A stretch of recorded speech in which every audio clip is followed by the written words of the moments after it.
Boa tarde, pessoal. Vamos aí iniciar a correção das atividades desta terça-feira, dia 7 de julho de 2020, tá? A gente vai iniciar aí com as atividades de língua portuguesa. Eu passei novamente para estar fazendo o cabeçalho, o alfabeto, tá? E aí eu trouxe para vocês um conteúdo para estar copiando no caderno sobre esse gênero textual que a gente vai estar estudando aí nas atividades, tá? Que é a carta do leitor. Então, esse conteúdo diz o seguinte, ó. A carta do leitor é uma carta onde o leitor expõe a sua opinião sobre determinada matéria de revistas, jornais, sites, etc. Lembrando que sempre iniciamos uma carta identificando o local e a data onde a mesma está sendo escrita. Então, identifica-se para quem a carta está indo. O destinatário, que no caso da carta do leitor é a revista, o jornal ou o site da matéria em questão. Dessa forma, o leitor expõe a sua opinião, trazendo elogios ou críticas à matéria lida, podendo até mesmo fazer sugestões. A carta é finalizada com um cumprimento, exemplo, atenciosamente, e a identificação da pessoa que escreveu a mesma. Então, pessoal, a carta do leitor ela é igualzinha à carta, só que ela não é destinada a uma pessoa, ela é destinada a uma revista, ou a um jornal, ou a um site, tá? A pessoa ela leu uma matéria, ela achou interessante, ou quis dar um retorno, um feedback aí para a revista, para o jornal, para o site, tá? Ela escreve uma carta onde ela se identifica e ela dá sua opinião, ela dá sugestões, ela pode elogiar a matéria, ou ela pode questionar, criticar, tá? Então é para isso que serve a carta do leitor. Os sites, os jornais e as revistas, esses meios de comunicação, eles recebem essas cartas e geralmente eles publicam, até mesmo com respostas dos autores das matérias, tá? Então é um gênero textual que está bastante presente no nosso dia a dia, tá bom? Somente o pessoal que gosta aí de acessar site, ver os comentários aí das pessoas sobre as matérias, nada mais são do que cartas do leitor, tá bom? Então, eu trouxe aí algumas atividades para fazer no livro didático de português, páginas 22, 23 e 24, tá? Então, o livro de português é esse aqui, ó. Tá vendo? Com a capinha vermelha, tá? Vai estar escrito, ó, Buriti mais Português, terceiro ano, tá? Então, é esse livro que vocês tinham que usar hoje, não é o EMAI que a gente utilizou ontem, tá bom? É esse aqui, o livro didático de português, tá? Eu vou sempre identificar aqui na rotina de vocês, ó. O de ontem, eu tinha identificado aqui, ó, que era o EMAI. Eu geralmente escrevo, ó, EMAI, e eu tinha escrito que era o ler e escrever, tá? Quando é o livro didático mesmo, eu escrevo, ó, livro didático, tá? Então, páginas 22, 23 e 24 desse livro com a capinha vermelha, tá? Então, vamos lá. Lá na frente, na página 22, 23 e 24, tá? Esse tem bastante página aqui, porque esse daqui é meu manual do professor, tá? 22, 23 e 24. Aqui, ó. Página 22. Vou aproximar mais para a gente poder ler, tá? Você vai ler uma carta do leitor enviada a uma revista. Preste atenção à opinião dos leitores sobre uma das matérias publicadas e ao argumento que eles usaram para justificar essa opinião. Então vamos lá, ó. Navegação cultural. Olá, pessoal da Ciência Hoje das Crianças. Estamos escrevendo essa carta para falar o quanto gostamos da matéria da Ciência Hoje das Crianças, número 234, sobre a chegada da Biblioteca Nacional ao Brasil. Nem passava pela nossa cabeça que ela veio de navio e que suas caixas ficaram 2 anos paradas no Porto de Belém. Queremos sugerir 3 matérias. As 7 Maravilhas do Mundo, como se faz a revista Ciência Hoje das Crianças e Raças de Cachorro. Beijos, alunos do terceiro ano A do Colégio Miró, Salvador, Bahia.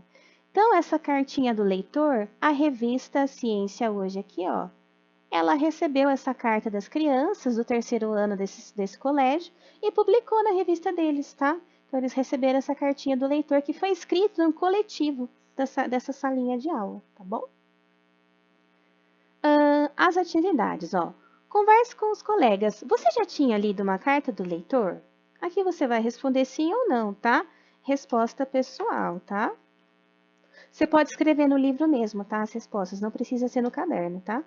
Resposta pessoal. Vê um cantinho aí que dá para escrever e põe as respostas quando não tiver linha, tá?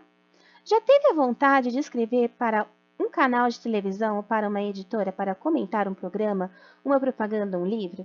Então, aqui também é a resposta pessoal. Você vai comentar se você, quando estava assistindo um programa de TV, ou quando estava lendo um livro, ou alguma coisa, a revista em quadrinho, por exemplo, a Turma da Mônica recebe bastante carta do leitor.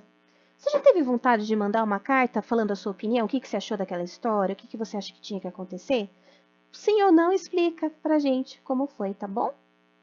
Então, aqui, ó, tem mais um pouquinho de conteúdo. Ó. A carta do leitor expressa a opinião do leitor de um jornal ou de uma revista sobre matérias publicadas nesses veículos de informação. A carta deve apresentar identificação do leitor e local de onde ele escreve, título ou assunto da matéria comentada e data ou edição em que foi publicada, opinião do leitor, que pode ser um elogio ou uma crítica a um texto ou a própria publicação, e argumento, que justifique a opinião do leitor. O autor da carta também pode fazer sugestões aos editores da publicação. Então, esse texto da carta do leitor é um texto crítico, tá? É um texto de opinião. O leitor, ele põe a sua opinião e faz sugestões e ele argumenta nessa carta sobre o que ele achou de determinada matéria, de determinada história em quadrinho, ou de um fato que aconteceu que foi escrito por um autor, tá bom?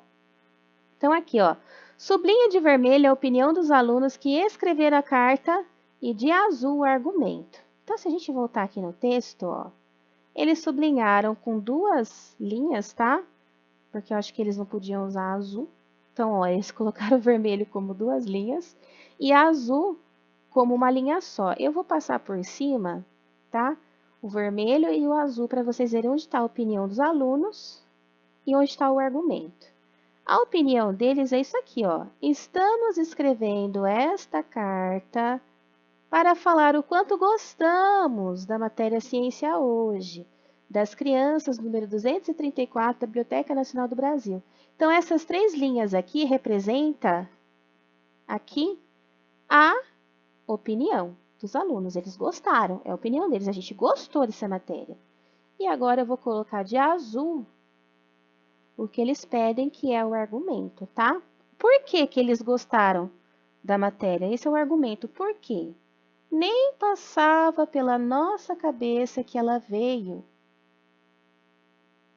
de navio e que suas caixas ficaram 2 anos paradas no Porto de Belém. Então, aí eu passei por cima aí o azulzinho, tá? Então, de vermelho é a opinião e de azul é o argumento, tá? Então, aí para vocês fazerem igual no textinho de vocês, tá bom? Passa o lápis colorido vermelho nessa frase e o lápis azul nessa outra frase que é o argumento. Opinião e argumento.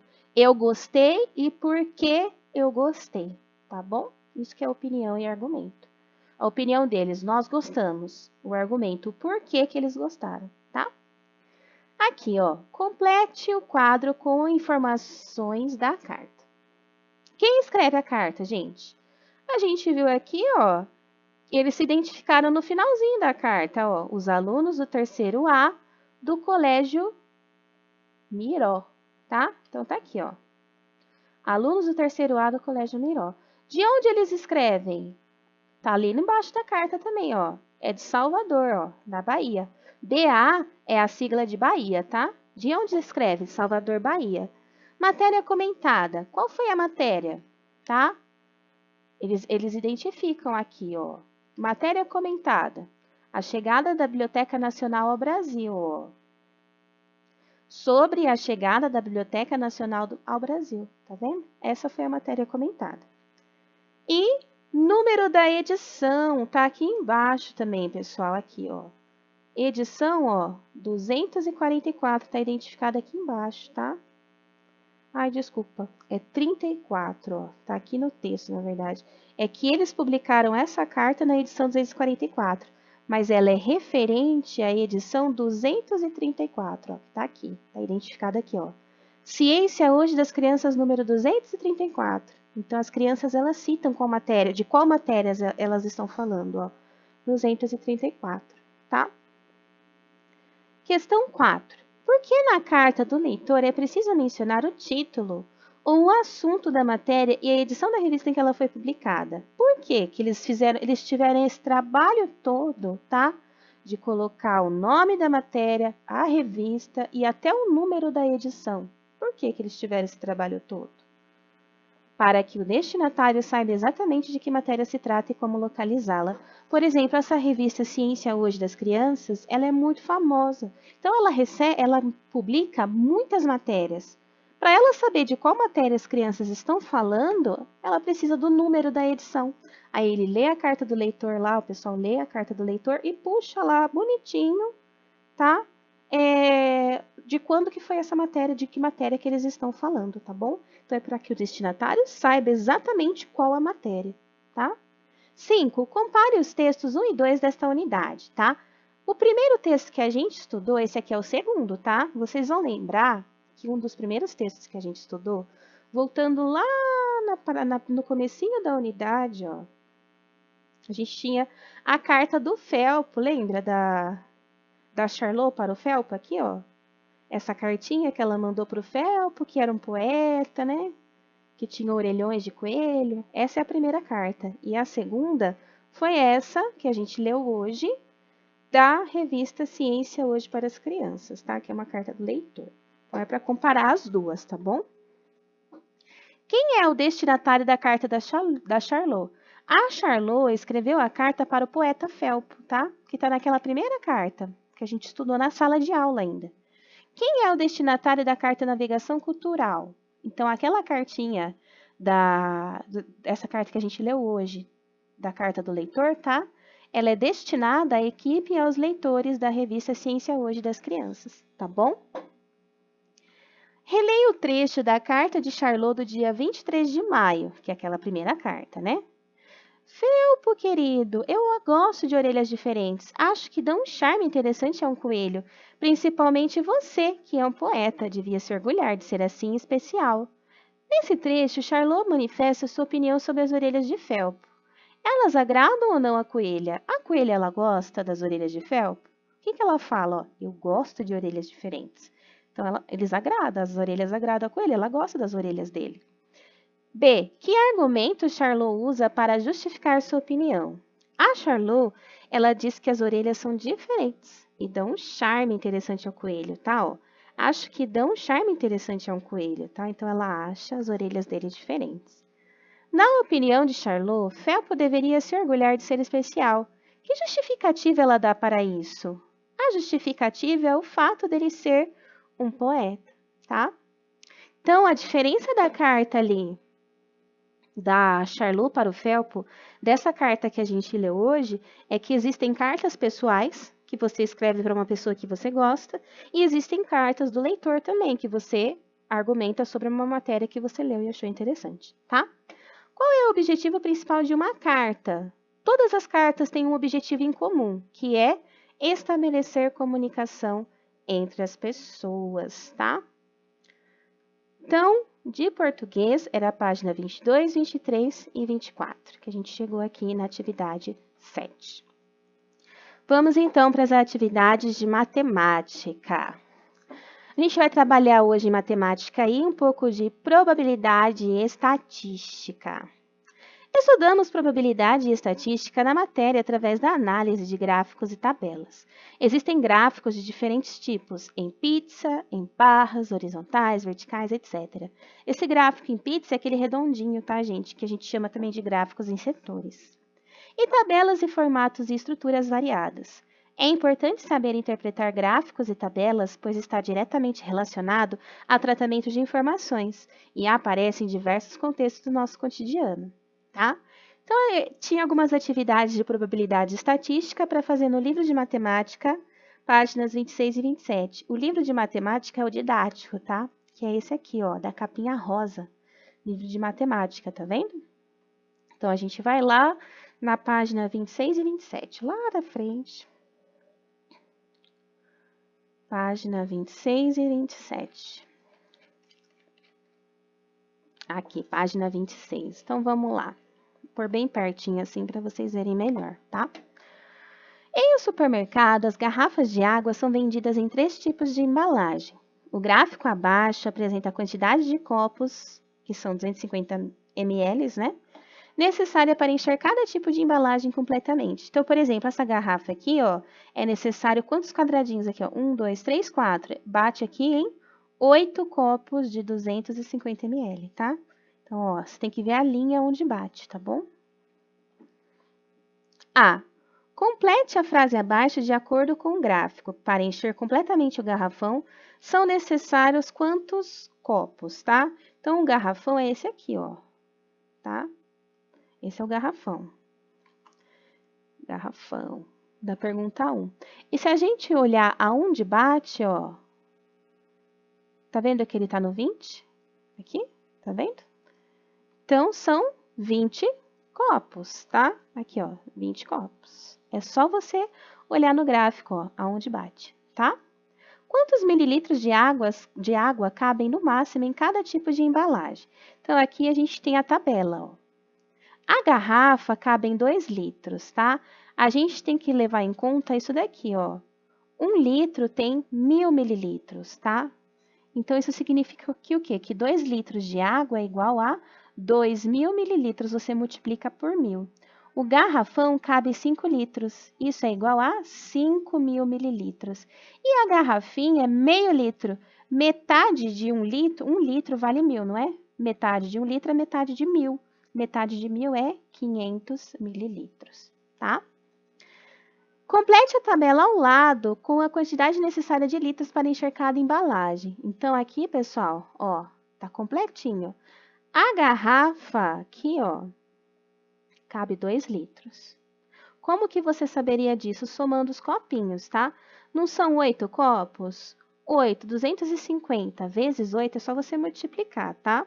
250 vezes 8 dá 2.000. Então, você ia multiplicando, ó. A garrafa normal, eu vou até escrever aqui em cima, é 250 vezes 8. O garrafão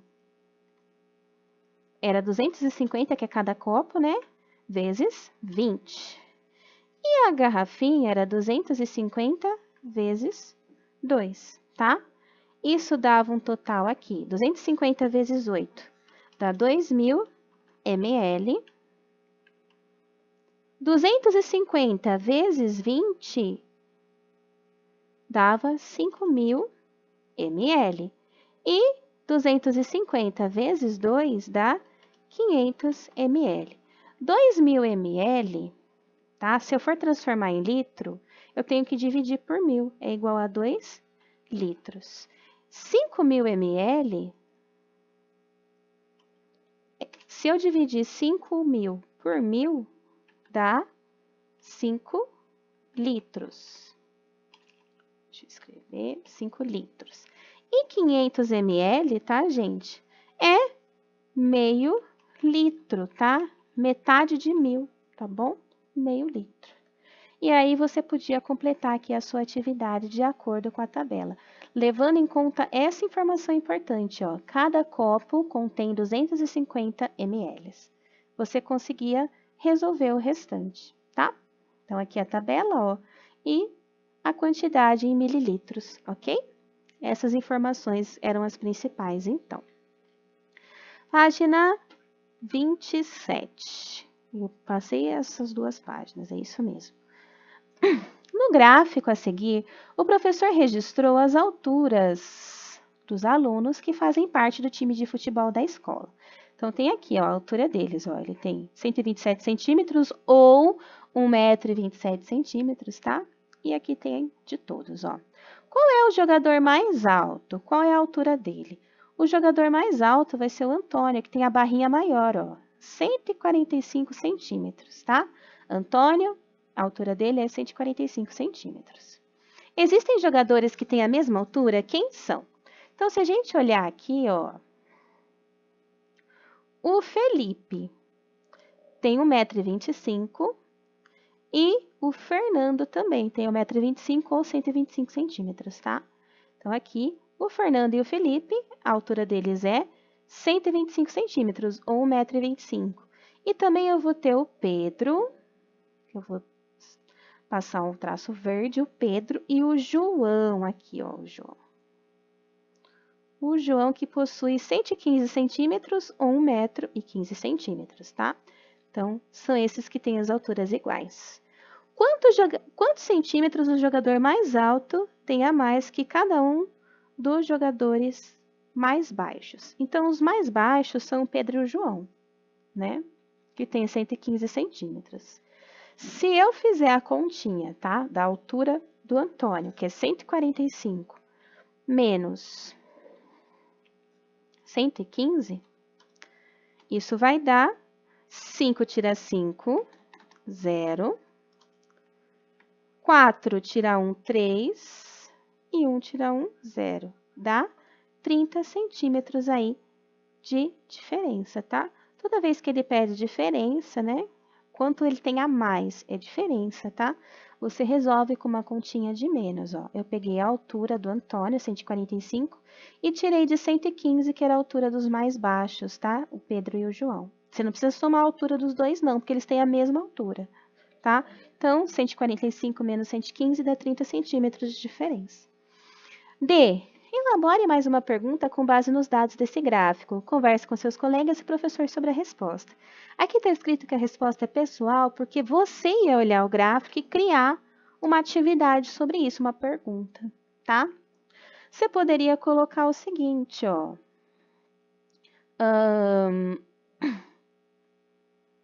Quantos jogadores tem menos que... Vou colocar uma sugestão aqui para quem não fez, tá? Quantos jogadores não são alunos, né? Quantos alunos tem menos que 140 centímetros? Aí você podia olhar aqui, ó, vamos traçar de preto, ó. Esse aqui, o Paulo, o André, né? O Luiz, o Jonas, o Fernando, o Pedro, são todos, né? Porque o mais alto é o Antônio, né? O Pedro, o João, o Felipe, o Carlos e o Marcos tem exatamente 140 centímetros, tá? Então, é 1, 2, 3, 4, 5, 6, 7, 8, 9. São 9 alunos, tá? Aí a gente tem 1, 2, 3, 4, 5, 6, 7, 8, 9, 10, 11 alunos. Dos 11, apenas 9 tem menos que 40 centímetros. Então, vamos colocar a resposta. Dos 11, apenas 9 tem menos que 140 centímetros. Então, foi aí uma atividade que eu inventei baseada nesse gráfico, tá? Então, vocês poderiam aí inventar uma atividade, quanto fulano e fulano tem de altura juntos, tá? Uma atividade aí que fosse em cima desse gráfico, tá bom? Que nem eu fiz assim. Para quem não conseguiu criar questão nenhuma, quiser copiar essa questão que eu inventei agora aqui, pode, tá bom? Mas era algo do tipo, inventar uma perguntinha sobre esse gráfico, tá bom? Então, essas foram as atividades de hoje, de português e matemática, tá? Qualquer dúvida é só mandar para mim, tá bom? Um beijo, tchau!